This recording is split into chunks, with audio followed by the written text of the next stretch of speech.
Magkano? 20. Anong number? 29433 2871 71 84. 1,000 ano? Ito pangalan. Sisend ko na. Kita ba? Maliwanag. Dito sa medyo madilim. Naka-flash. Boba.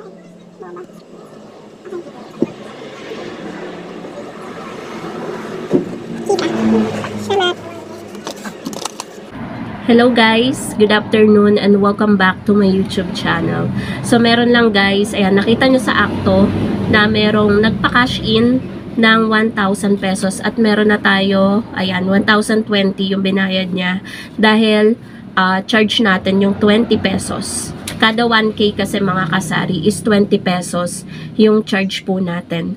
So hello sa inyo mga kasari, ngayong araw na to is medyo chill dahil holiday ngayon, Independence Day. So walang masyadong tao. Siguro yung may mga trabaho malapit dito, walang pasok kasi nga holiday. Or baka kung saan nagpunta kasi guys, walang masyadong bumibili ngayon kaysa kahapon. Kahapon kasi is mabenta. So hanggang kailan ba uulan? Mga kasari, hindi ko alam kung may bagyo ba or merong low pressure area dahil hindi ako nakakapanood ng balita.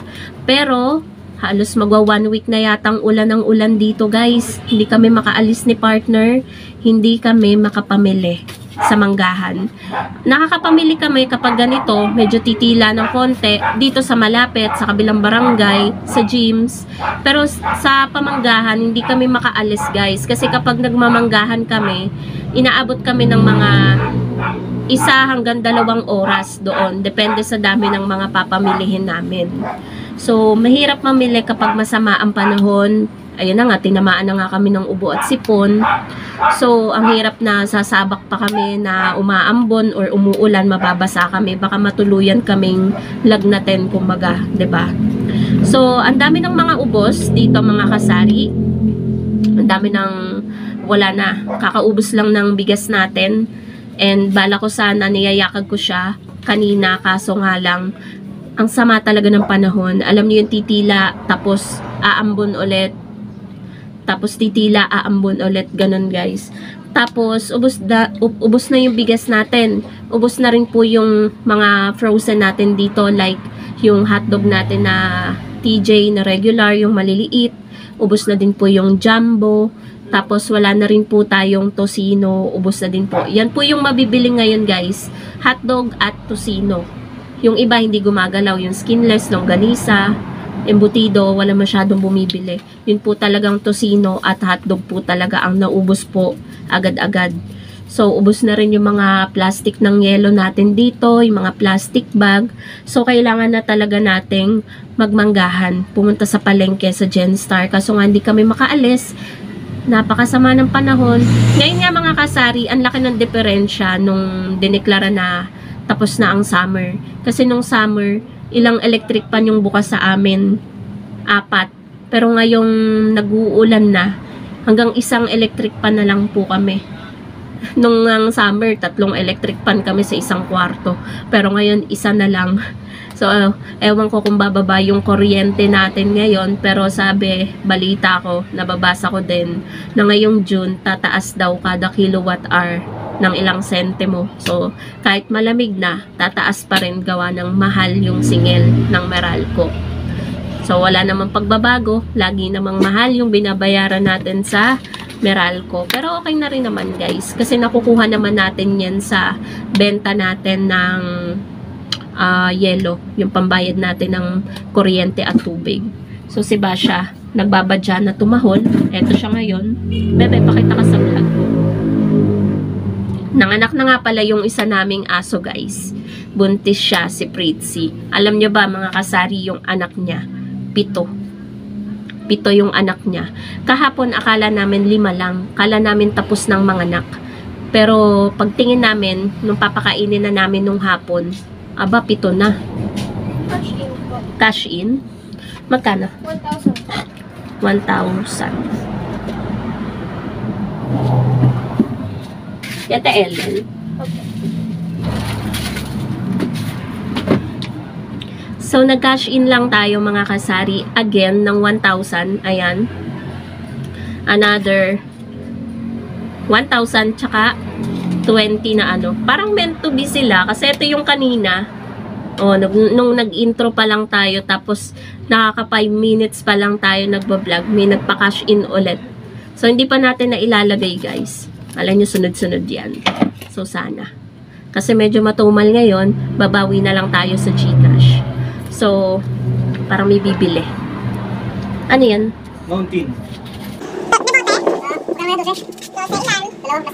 Dalawa? Mountain.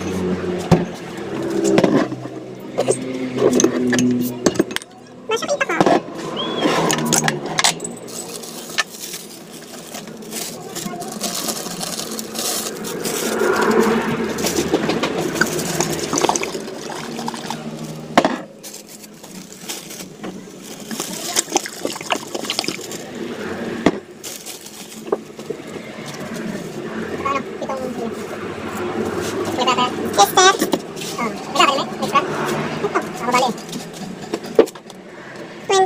Tapos 49. 30. Tama, bitaw kasi, bitaw. 49 lang dito eh. 45 to. Kulang no? Kulang. Anim lang. 42 ang anim. So, may suklitan. Hindi, 45 to eh. 4. 4.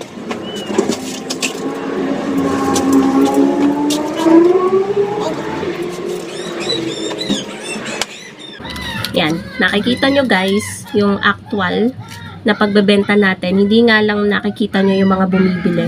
Pero nakabenta tayo ng 2 debote ng Mountain Dew, tsaka 6 na peraso ng sigarilyo.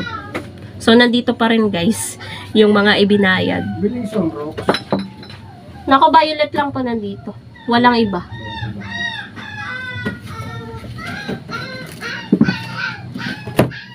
At ayun nga mga kasari, may naghahanap ng Sonrox. Kaso nga tayo ay hindi makaalis dahil maambo na naman. Mahirap guys, ano nyo yan, ano nyo yung sarili nyong kalusugan. Alam nyo naman, sasakyan natin ay ano lang, motor. Kaya ang kalaban natin dyan, init at ulan. Lalagay ko lang to. Kasi, 6 yung binili, pahingi daw kaha. So, itong 14 stick, ang walang kaha. So, ilalagay na lang natin guys sa garapon. Yan. Hindi ako guys nag-iipon ng mga codes ng Chester, ng Marlboro, ng kung ano man. Dahil wala naman akong upwards, hindi ako kasali. And wala din akong ahente. Hindi ko na guys pinapunta yung ahente ko dito ng Marlboro. So, ilalagay ko muna to guys yung mga benta natin, pati yung mga nagpa-cash in sa GCash, and balikan ko kayo. Ayan guys. So, pagkalagay ko ng mga benta natin, di ba nagpaalam ako sa inyo guys, may bumili ng 3 Mountain Dew. Kakatapos ko lang guys, kakaalis lang nung bumili. Eto yun, di ba, may bumili ng 2. Eto yun. Tapos, nakatatlo tayo. Eto yung isa. Yan. Diba guys? Super blessed. Nag-vlog lang ako. Ang dami nang bumili. Ubus na yung mga debote natin guys. Kailangan ko na maglagay. So wait lang guys. Kukuha tayo.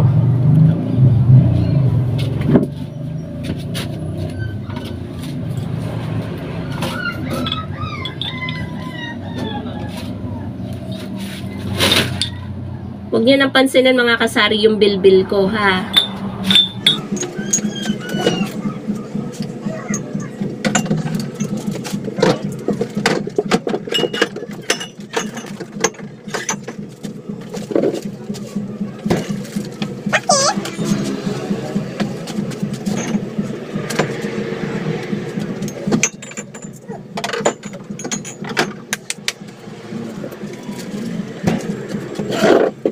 Ay, nakakapagod. So, naglagay na rin ako mga kasari ng ng Coke dahil iisa na lang din naman yung natira. So, yun guys, yung mga ganap. hiningal ako doon. Sunod-sunod guys yung bumili. Pero gusto ko yung hingal na yun kasi sunod-sunod. Grabe, worth it yung pagod natin. Kasi nagkakaroon tayo ng sales. Nagkakaroon tayo ng kita. And yan guys yung hamon sa pagiging sari-sari store owner. Na kahit pagod na pagod ka na, hindi ka pwedeng sumuko at mag-give up. Kasi nga, kailangan natin kumita. Kaya nga tayo nagtindahan. So, may nagbubukas lang guys ng tricycle. Medyo maingay. Ox lang yan. Kasi nasa medyo tabing eskinita tayo, yung tindahan natin. So, kanina guys, medyo bad trip ako. Kasi merong nangyari dito sa store na hindi ko alam kung ako ba yung may mali or nakalimutan ng customer yung kinuha niya. Kaya sabi ko kay partner guys, mag-order na tayo ng CCTV. Ang dami na din namang nagsasuggest sa inyo mga kasari na bumili na ako ng CCTV kasi mahalaga talaga yan sa tindahan. Kasi yan yung magiging ano natin kapag may mga pangyayaring ganyan, may nawala or may mga ganyang instances na kung ano yung kinuha ni customer, hindi nagtatali sa isip mo tsaka sa kanila. So, CCTV ang sagot. I-check mo lang, yan, malalaman nyo na yung katotohanan. Kaya, sabi ko kay partner guys, abangan nyo guys kung kailan kami makaka-order, kailan nandiyan dyan na yung CCTV at nakabit na. So, yun guys, papa-orderin ko na si partner talaga ng CCTV para safe na din sa mga manloloko or nagtatangkang magloko sa atin. So, ayun po mga kasari yung ganap ngayong araw ng, ano bang araw ngayon? Ngayong araw ng Thursday, holiday Independence Day. So, wala ding sabong, I think, kasi wala nagpapa-Gcash. So, yun lang guys. Yun yung kalaban natin talaga yung ulan. Kapag tayo ay may negosyo na tindahan at lalong-lalo na kung wala tayong car. Or may sasakyan naman tayo kaso 2 wheels lang. So, pero thankful pa rin ako guys sa 2 wheels namin. Nakakatulong pa rin yan ng malala. So, yun lang guys. Bye!